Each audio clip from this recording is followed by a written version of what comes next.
kalau dia itu adalah orang Kristen. Tingkah lakunya, perbuatannya, karakternya di kantor, wah sangat mengerikan. Orang sampai takut kepada dia. Itu orang Kristen yang pada hari Minggu saja. Yang kedua, orang Kristen yang terlalu sibuk. Maksudnya sibuk membaca Alkitab pun tidak ada waktu dilakukan. Alkitabnya sendiri sulit ditemukan di mana letaknya. Tapi belakangan ini kita perlu bersyukur karena Alkitab kita bisa di-download dalam aplikasi cellphone, komputer. Jadi di kantor, di cellphone kita bisa melihat Alkitab. Celakanya adalah benar kita ikut download, benar kita ikut merekamnya, tetapi maafkan saya tidak biasa. Yang ketiga, orang Kristen sebagaimana adanya. Jadi orang Kristen yang sebagaimana adanya adalah di rumah dia praktikkan kehidupan Kristen. Di luar sana dia juga mempraktikkan kehidupan orang Kristen. Dia transparan dalam dan luar, tidak bedanya. Di rumah, luar rumah, kantor, tidak bedanya. Dia selalu mempraktikkan apa yang Tuhan inginkan. Dia tidak katakan kalau ada orang banyak baru saya jadi orang baik. Tidak. Tapi tanpa orang melihatnya pun dia tetap menjadi orang yang baik. Nah saudara, ayat Alkitab yang kita baca ayat ke-10 bunyinya, kasih tidak berbuat jahat terhadap sesama manusia karena kasih merupakan kegenapan hukum Taurat. Jadi kalau saya mengasihi engkau, maka tidak pernah terpikirkan lagi saya untuk mencelakakan engkau.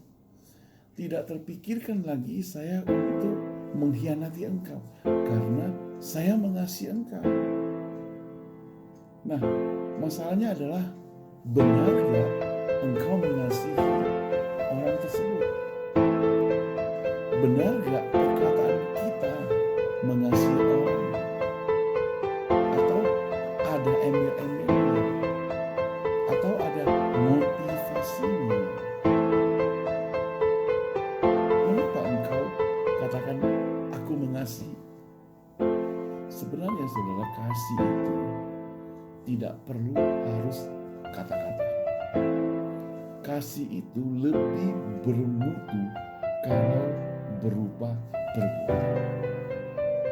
Maka di dalam firman Tuhan yang kita pernah bahas dalam 1 Korintus 13, kalau kasih hanya sekedar kata-kata itu seperti gong yang berkumandang dan canang yang bergelincing.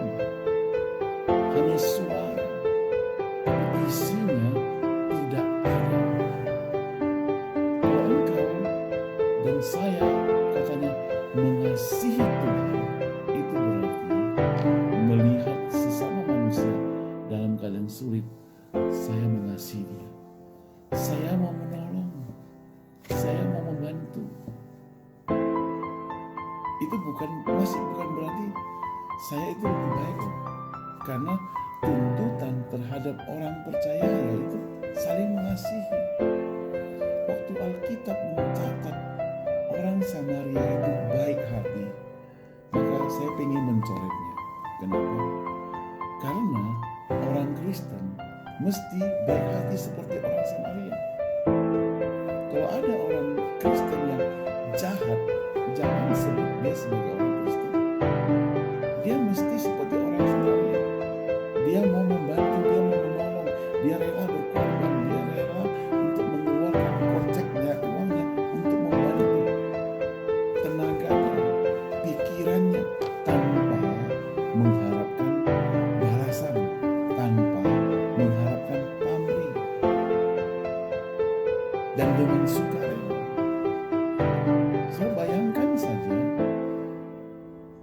hati budi baik kita mau menolong orang, kalau disertai dengan satu ocehan omelan saja, habislah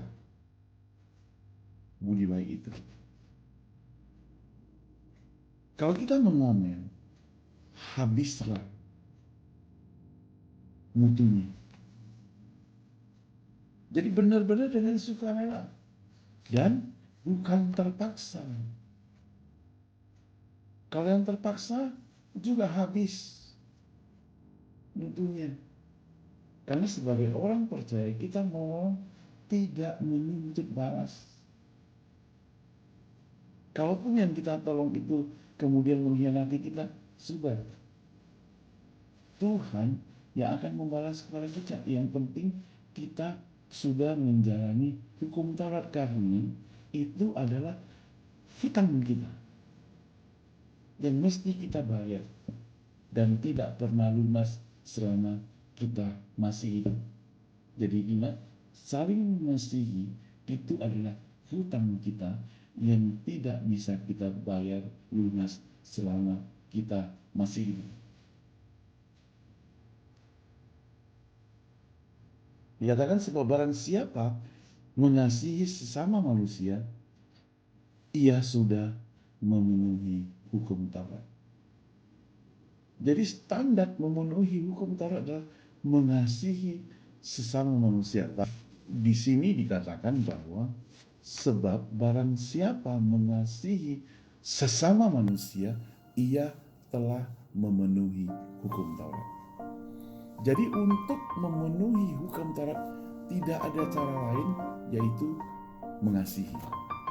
Dan mengasihinya dengan pengorbanan.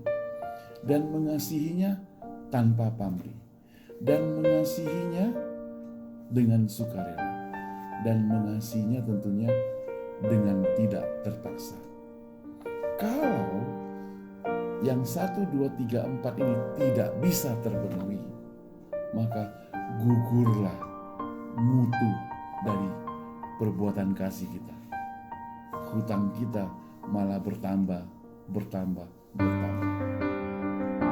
Sekarang permisi tanya, apakah saudara dan saya sudah mencicil membayar hutang tersebut? Saling mengasihi orang lain dengan mempraktekkan kita mengasihi orang lain, menunjukkan kita mengasihi Tuhan. Omong kosong, kata orang sekarang, bullshit. Kalau engkau dan saya berkata aku mengasihi orang lain, tetapi sekali lagi, omong kosong atau kata orang zaman now, bullshit. Kalau engkau dan saya mengatakan aku mengasihi Tuhan, kalau kepada sesama manusia saja aku tidak mengasihi. Kiranya Tuhan memberkati Anda. Terima kasih.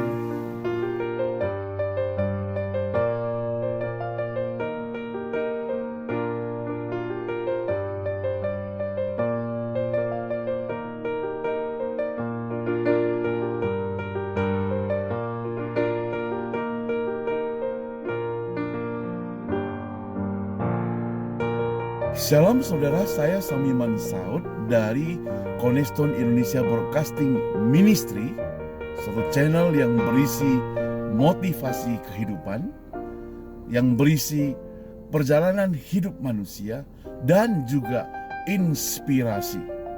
Silakan join dengan kami, klik subscribe, kemudian klik loncengnya juga, lalu like dan share. Kiranya channel ini berguna bagi Anda dan berguna bagi orang banyak. Terima kasih.